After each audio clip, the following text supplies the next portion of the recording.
Moi, je vois une feuille de papier, elle me parle.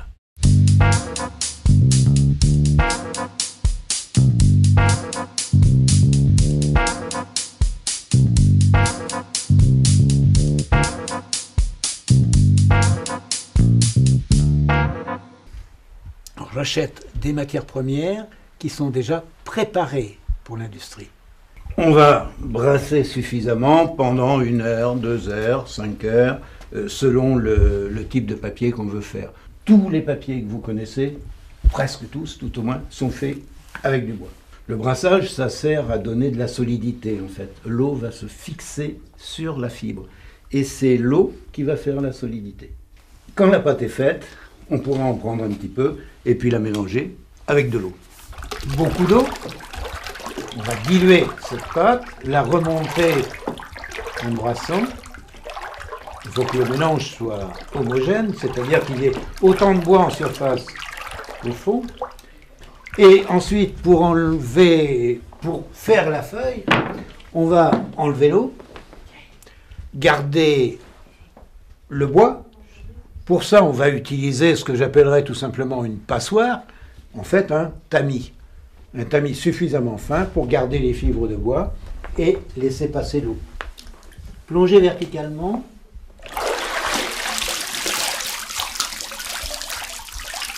L'intérêt, c'est d'enlever l'eau pour obtenir une surface qui sera apparemment solide. En fait, dans notre feuille, il y a encore 90% d'eau. Donc, elle est encore très fragile.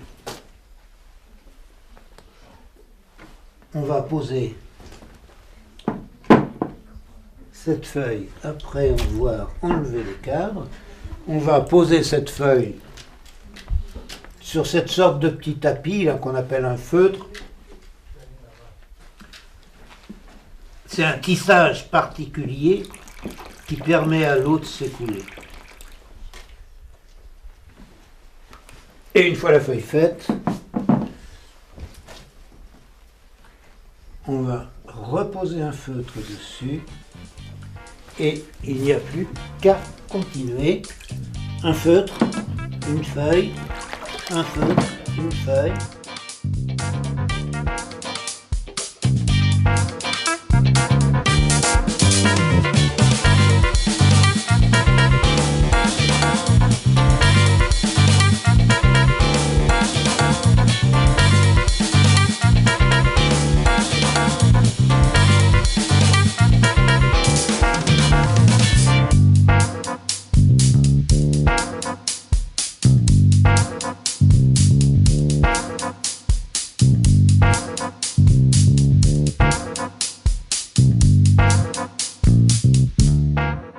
Il faudra mettre ces feuilles sous une presse, il faudra appuyer suffisamment fort pour enlever suffisamment d'eau pour que les feuilles soient solides. Elles ne seront pas sèches. Pour vous donner un ordre d'idée,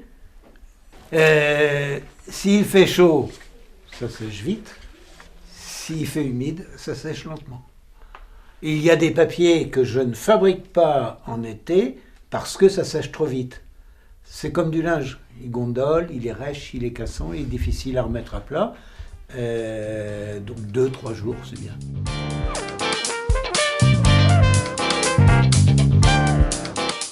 Il y a deux choses.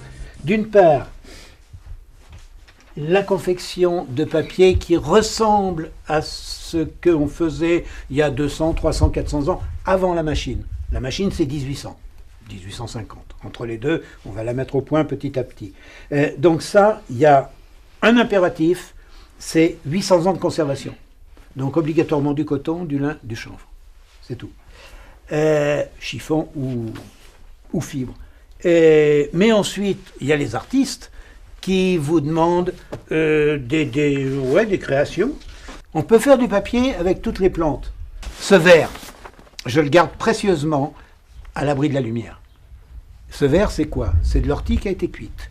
Autrement dit, dans le verre des plantes, ça s'appelle de la chlorophylle. Et ça, 3 semaines à la lumière, ça va brunir. Pour pallier à ce problème-là, j'ai rajouté des couleurs. Alors on a deux types de couleurs, soit les couleurs qui viennent de la terre, ce qu'on appelle des terres, des ocres, des choses comme ça, vous avez des veines dans la terre, on puise cette couleur, on va le mélanger et on va faire ça. C'est pas blanc. Ça n'a rien à voir avec...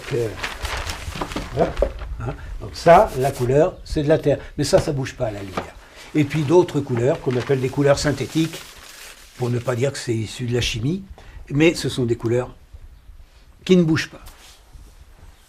Je ne fais pas de rouge, je ne fais pas de jaune citron. Pourquoi ? Disons, elles ne tiennent pas à la lumière.